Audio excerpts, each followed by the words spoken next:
கர்த்தருடைய பரிசுத்த நாமத்துக்கு ஸ்தோத்திரம். கர்த்தர் நல்லவர். ஏசாயா 43 அதிகாரம் 21, 22 வசனம். இயேசுவின் நாமம் மட்டுமே மகிமைப்படுவதாக.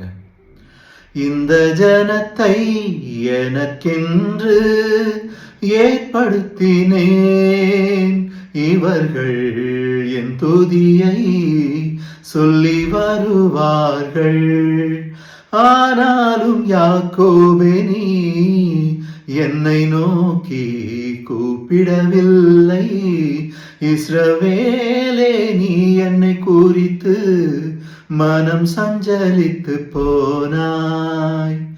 இந்த ஜனத்தை எனக்கென்று ஏற்படுத்தினேன், இவர்கள் என் துதியை சொல்லி வருவார்கள். ஆனாலும் யாக்கோபே, நீ என்னை நோக்கி கூப்பிடவில்லை.